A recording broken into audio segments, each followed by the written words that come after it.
Shreveport, en Louisiane, est une ville située entre le lac Cross et la rivière Rouge, au nord de l'État. Elle est réputée pour ses bateaux casinos, ses hôtels casinos, ses musées scientifiques et historiques, ses galeries d'art et son large éventail d'activités de divertissement. Cette ville occupe une place particulière dans l'histoire du message de William Branham. Son nom revient fréquemment dans les enregistrements de Branham, évoquant des souvenirs liés à ses sermons et à son ministère. Shreveport est également connu comme le lieu choisi pour imprimer The Voice of Healing, la célèbre publication de William Branham. Lors de ses débuts dans l'édition de ce bulletin, c'est depuis Shreveport que Branham diffusait ses écrits. Cette ville a également été le théâtre de plusieurs sermons déterminants dans l'évolution du message. De nombreuses doctrines, idées nouvelles et promotions y ont vu le jour. Cette importance n'est pas anodine, car Jack Moore, le pasteur du Life Tabernacle et un collaborateur clé de Branham, résidait à Shreveport. Grâce à cette relation, la ville est devenue un point central pour plusieurs moments marquants du ministère de William Branham. À l'époque où William Branham façonnait les premières versions de son personnage de scène, Shreveport avait une apparence et une atmosphère bien différentes de celles qu'on connaît aujourd'hui. Ces différences ne se limitaient pas à l'architecture, mais s'étendaient également au contexte historique, comme Louisville, Kentucky, Shreveport, en Louisiane, possède une histoire riche et complexe, marquée par des événements clés, notamment pendant la lutte pour les droits civiques. Certains de ces événements, qu'ils soient directement ou indirectement liés, trouvent leurs racines dans les activités de William Branham et des hommes qui travaillaient à ses côtés. I never knew most of this history until long after leaving The Message. À l'époque, l'importance de Shreveport pour le mouvement du message n'était pas pleinement comprise, tout comme son rôle dans le mouvement des droits civiques était souvent méconnu. Ces révélations n'ont émergé que bien plus tard. Un croyant du message, ayant assisté à des réunions de Branham à Shreveport, a un jour témoigné de son expérience, comme le fait souvent tous les adeptes de Branham.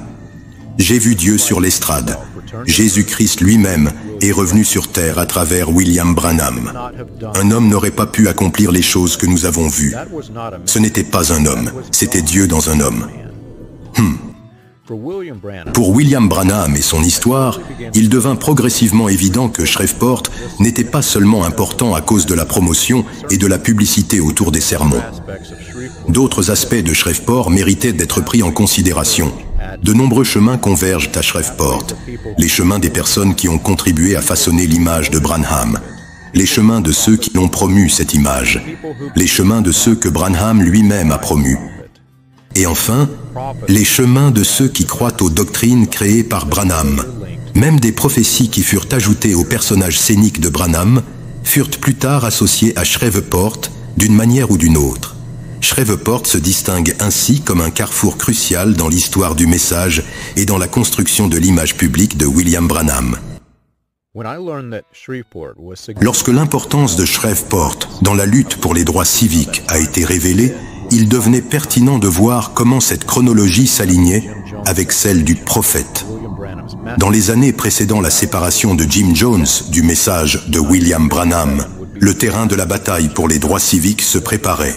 En 1957, ce fut la dernière année où Jim Jones, Joseph Matson Bosé et William Branham collaborèrent lors de la croisade de guérison pour la fraternité à Indianapolis, dans l'Indiana. Pour la dernière croisade, T.L. Osborne, Tommy Hicks et F.F. Bosworth figuraient parmi les principaux intervenants, tandis que William Branham dirigeait des réunions quotidiennes lors de l'événement du Temple du Peuple en 1958. Cependant, Jim Jones commença à abandonner ses tendances full gospel pour s'orienter vers une affiliation avec la dénomination des disciples du Christ. Les conflits d'intérêts entre Branham et Jones sur les questions de droits civiques soulèvent des interrogations sur les motivations qui ont poussé Jim Jones à se détourner du message. Les suprémacistes blancs, à cette époque, qualifiaient le métissage de communiste ou anti-américain. De manière ironique, Jim Jones, qui soutenait activement les droits civiques, en vint à s'identifier lui-même comme communiste. Cette période marquait ainsi un tournant clé, non seulement dans la relation entre Jones et Branham, mais aussi dans l'évolution des deux figures face aux enjeux sociaux et politiques de leur époque. The question down there is... Là-bas, la question est la ségrégation dans les écoles. And I heard it, and J'ai vu ce qui s'est passé et je sais de quoi je parle. for instance, Par exemple, à Shreveport, les écoles des Noirs sont meilleures que les écoles des Blancs. but it's the idea of somebody... Mais quelqu'un leur a donné l'idée qu'ils devaient se mélanger ensemble. What difference does it De make? toute manière, quelle différence cela fait-il? La question est la ségrégation. Mais quelqu'un leur a donné l'idée qu'ils devaient se mélanger ensemble. De toute manière, quelle différence cela fait-il? Ils devaient se mélanger ensemble. De toute manière, quelle différence cela fait-il? De toute manière, quelle différence cela fait-il? William Branham, en opposition à l'intégration, continuait à qualifier les leaders des droits civiques de communistes, y compris les militants de la liberté à Shreveport, en Louisiane. D'un côté, il prétendait soutenir l'égalité des droits. Now down there they have a law of segregation, Jim Crow law, Eh bien là-bas, il y avait la loi de la ségrégation, la loi Jim Crow. and the white and colored cannot come together. Les blancs et les gens de couleur ne pouvaient se mélanger. And so Et ainsi, I don't think that's right. je ne pense pas que c'est correct. But so that's wrong. Et c'est donc mal. I just don't say that for any respects of our colored friends here tonight, but I don't care if there's nobody here. That's wrong. That's right. Je ne dis pas cela pour témoigner du respect à nos amis de couleur qui sont ici ce soir. Mais peu m'importe s'il n'y a personne ici. C'est mal, c'est juste. Les blancs et les gens de couleur ne pouvaient se mélanger. Je ne pense pas que c'est correct. Et c'est donc mal. C'est mal. De l'autre côté, on pouvait entendre la même personne faire la promotion de la ségrégation. Dieu est un ségrégationniste. Moi aussi. Tout chrétien est un ségrégationniste. Dieu sépare son peuple de tous les autres. Ils ont toujours été l'objet d'une ségrégation. Il a choisi une nation. Il choisit un peuple. Il est un ségrégationniste. Il a fait toutes les nations. Mais un authentique chrétien doit quand même être un ségrégationniste. Il qualifiait de communistes et de reprouvés tous ceux qui luttaient pour l'intégration de l'homme noir aux mêmes privilèges que les blancs. Lors des réunions de William Branham, les accusations de communisme se sont soudainement multipliées. Martin Luther King Jr. était un communiste. And I think that Martin Luther King is... Je pense que Martin Luther King est inspiré par des idées communistes, which is going to lead about... ce qui va conduire sûrement 1 million de gens vers un piège mortel. Les enfants blancs à l'école qui prônaient l'égalité des chances étaient des communistes. Mais que dire de certains de nos jeunes renégats de race blanche? Voyez, maintenant, ce qui est bon pour l'un l'est aussi pour l'autre. Voyons donc, nos jeunes de race blanche causent 2 fois plus d'ennuis qu'eux. C'est tout à fait exact. Où est-ce que ça se passe? Dans nos universités et établissements de ce genre. Quelques-uns de nos gens les plus instruits sont à l'origine de ces choses. Voyez? Eh bien, qu'est-ce que c'est? Maintenant, pour vous montrer que c'est le communisme et non pas ces gens de couleur. C'est toujours de cette façon-là que le communisme s'est introduit pour prendre le contrôle. Les hommes blancs qui épousaient une fille de couleur étaient des communistes. C'est communiste, certainement. Je ne crois pas qu'un blanc... Pourquoi une belle jeune fille de couleur, intelligente, voudrait-elle épouser un homme blanc et avoir des enfants mulâtres?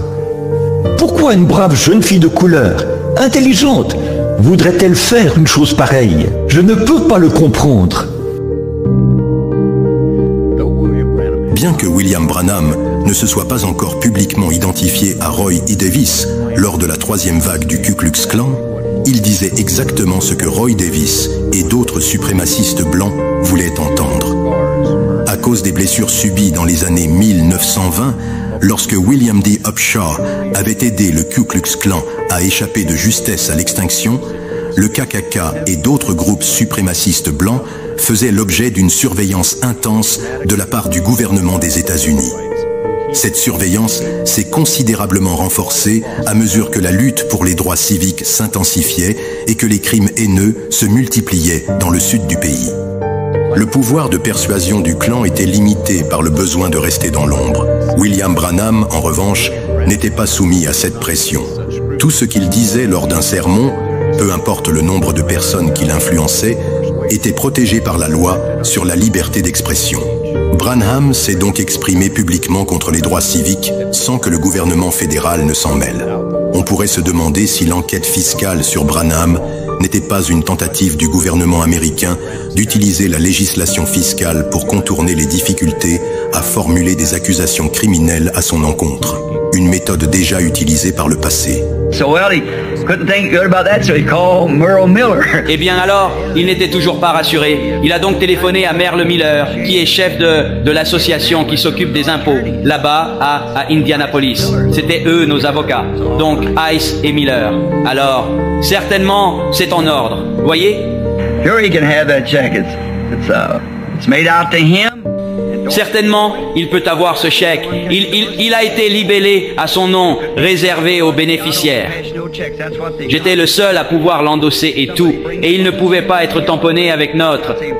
Voyez, je n'encaisse aucun chèque. Il m'avait attrapé pour ça la fois précédente. Quelqu'un apportait un paquet de chèques et disait « Tenez, frère Branham » à la réunion. Je disais « William Branham, William Branham ». Well, the government's taking care of all that whole time. Eh bien, pendant tout ce temps, le gouvernement surveillait tout ça. Je les signais, mettais mon nom et je payais les dettes là-bas à l'extérieur. Mais ils ont dit que, quoi qu'il en soit, je devais un arriéré d'impôt sur tout ça. 300 000 $. Donc, c'est là que les histoires ont commencé. Donc, dès que j'ai remis ce chèque à l'encaissement, malheur, voilà l'agent qui replique en disant « Maintenant, nous allons rouvrir son dossier. » Alors, ça a été dur à avaler. Lorsque William Branham parlait, il s'adressait à de vastes foules. Des auditoires souvent naïfs, ignorant du fait qu'un programme politique s'était infiltré dans le contexte religieux, ont commencé à associer les vues anti-droits civiques de Branham à la religion. Ceux qui n'assistaient qu'à des sermons où Branham évitait ces sujets ou tenait un discours opposé n'auraient jamais su qu'il poursuivait un agenda politique. La nation était préparée pour le troisième pool, ou la troisième vague du clan vers le pouvoir blanc. En juillet 1958, à Knoxville, dans le Tennessee, le National States Rights Party, NSRP, a été fondé. Il résultait de la fusion entre le United White Party et le States Rights Party. Bien que formé à Knoxville, le siège du NSRP et son adresse postale se trouvaient à Jeffersonville, dans l'Indiana, la petite ville natale de William Branham, qui comptait à peine 4000 habitants.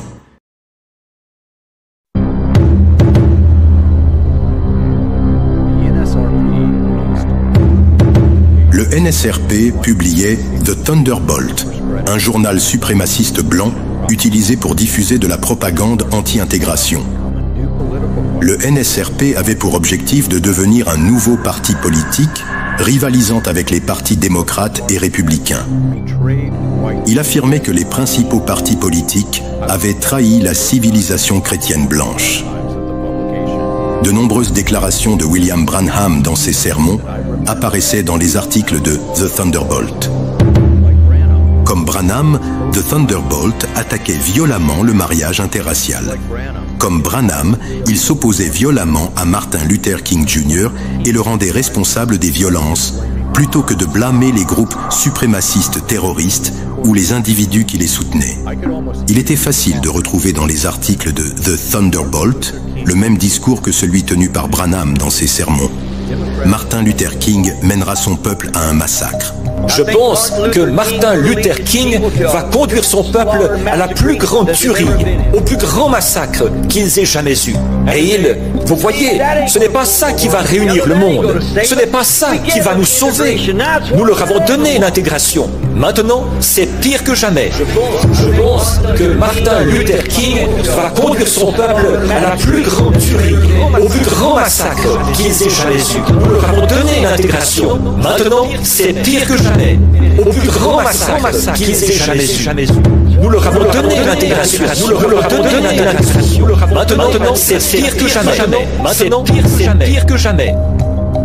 Les partis démocrates et républicains sont corrompus. Les gens de couleur qui cherchent la liberté sont communistes. Les gens de couleur ont de meilleures écoles. Quelle différence cela fait-il de toute façon? Par exemple, à Shreveport, les écoles des Noirs sont meilleures que les écoles des Blancs. Mais quelqu'un leur a donné l'idée qu'ils devaient se mélanger ensemble.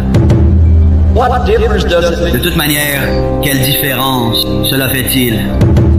Aussi souvent que ces sermons étaient entendus, chaque mercredi soir, 2 fois le dimanche, et souvent entre les deux, le sous-entendu politique restait difficile à percevoir. Dans le même souffle où il attaquait ceux qui cherchaient la liberté et la déségrégation des écoles publiques, William Branham prétendait soutenir l'intégration. L'agenda politique caché derrière ses discours était habilement dissimulé. En 1960, tous les groupes suprémacistes blancs se sont unis contre la campagne présidentielle de Kennedy et Johnson. Roy Davis a écrit des lettres au Dallas Morning News pour inciter les suprémacistes blancs à voter contre John F. Kennedy. Le National States Rights Party, NSRP, a publié des articles et organisé des manifestations contre Kennedy qui soutenaient les droits civiques et représentaient une menace directe pour leur existence. En novembre 1960, William Branham a soudainement affirmé avoir reçu une prophétie en 1933 concernant le vote des femmes, bien qu'il n'en ait jamais parlé auparavant. Les femmes, ayant obtenu le droit de vote, ont élu le président désigné, Kennedy. C'était le vote des femmes, l'homme qu'il ne fallait pas. D'après cette nouvelle prophétie, ajoutée à sa liste de prétendues prophéties de 1933, il affirmait que le fait de permettre aux femmes de voter conduirait à la destruction des États-Unis. Son sermon intitulé « Condamnation par représentation » fut la première mention de cette prophétie qui s'est progressivement intégrée dans la série de 7 prophéties qu'il prétendait avoir reçues en 1933. Curieusement, 1960 fut également l'année où William Branham a introduit dans ses campagnes un ancien gangster converti, un meurtrier devenu chrétien, qui le suivait à travers tout le pays en faisant de l'autostop pour assister à ses réunions. L'année suivante, les groupes suprémacistes blancs ont déclaré une guerre totale contre John F. Kennedy. Roy Davis a ouvert des cellules du clan à Shreveport, l'ancienne ville des quartiers généraux des campagnes de Branham. Davis prétendait défendre les droits des États, en écho aux intentions du NSRP. Dans un événement devenu médiatisé au niveau national, Davis a posé en uniforme du Ku Klux Klan devant les photographes. Les journalistes ont déclaré que Shreveport était un lieu de prédilection pour les hauts dirigeants du clan et ont nommé publiquement Roy E. Davis comme le grand sorcier impérial des chevaliers du Ku Klux Klan originel. Selon la presse, le Ku Klux Klan ciblait Shreveport et le nord de la Louisiane depuis plusieurs mois, et Davis se préparait à la guerre. Il déclara qu'une guerre chaude pour la suprématie blanche était inévitable. Les Noirs transforment le gouvernement de l'homme blanc en un gouvernement bâtard. Cette déclaration faisait écho à ce que William Branham lui-même affirmait. Branham déclara un jour « L'une des plus grandes erreurs que la race noire ait jamais commises, c'était en Louisiane, quand ils ont voté pour Kennedy l'autre soir et l'ont fait élire. » L'une des plus grandes erreurs que la race de couleur ait jamais commise, c'est là-bas en Louisiane et tout, quand ils ont voté pour Kennedy l'autre soir, qu'ils l'ont élu. En fait, ils ont craché sur le vêtement d'Abraham Lincoln, taché du sang du parti républicain qui les avait libérés, et ils ont élu un catholique. Et c'est Bush qui a battu Lincoln. Il est mort pour les gens de cette race, pour les libérer et les faire sortir de l'esclavage. Et voilà qu'ils font volte-face et votent pour un démocrate et un catholique par-dessus le marché. Ils ont amené la plus grande disgrâce qu'ils aient jamais amenée. À cause de quoi? De l'homme blanc qui, avec son grand savoir, leur a fait un bon bourrage de crâne. C'est absolument vrai. À Alors que Roy Davis ciblait le nord de la Louisiane par des campagnes clandestines de recrutement pour le clan, William Branham ciblait la même région à travers des discours publics sous forme de sermons et d'enregistrements audio diffusés largement. Pour renforcer sa visibilité, Davis invita des journalistes à assister aux campagnes de recrutement utilisant le slogan de Branham « Hier, aujourd'hui et pour toujours ». Et des affiches portant ce slogan furent placardées dans toute la ville. La bataille s'intensifia avec des croix brûlées sur les pelouses de ceux qui s'y opposaient. Davis fut arrêté, pris en photo et interrogé, mais ce n'était que le début du conflit. De bien plus grandes batailles allaient suivre. Dans le même sermon où William Branham annonça sa nouvelle prophétie sur le vote des femmes et commença à orienter son agenda politique contre John F. Kennedy, au moment même où Roy E. Davis menait une campagne de recrutement pour le clan à Shreveport, Branham annonça qu'il se rendait lui aussi à Shreveport, en Louisiane. Maintenant, la semaine prochaine, je dois me rendre en Louisiane, vous savez, pour les réunions là-bas. Alors je serai à Shreveport, en Louisiane, du 24 au 27, à Shreveport, en Louisiane, avec Frère Moore. Branham continuait de promouvoir Roy Davis, aussi bien chez lui qu'à travers le pays, en lui adressant des signes de reconnaissance publique dans ses sermons. Dr. Roy E. Davis m'a baptisé au nom du Seigneur Jésus-Christ quand j'étais tout jeune. Voyez, c'est vrai. Alors je croyais cela. Mais désormais, il se dirigeait directement vers le champ de bataille, à Shreveport, en Louisiane. Il y a quelque temps, j'étais en train de réfléchir, là dans les États du Sud, au temps où l'on pratiquait l'esclavage et où on conduisait les esclaves comme des animaux. Et on les exposait là et on les vendait aux enchères comme vous le feriez dans un parking de voitures d'occasion. Et les courtiers venaient et achetaient certains esclaves.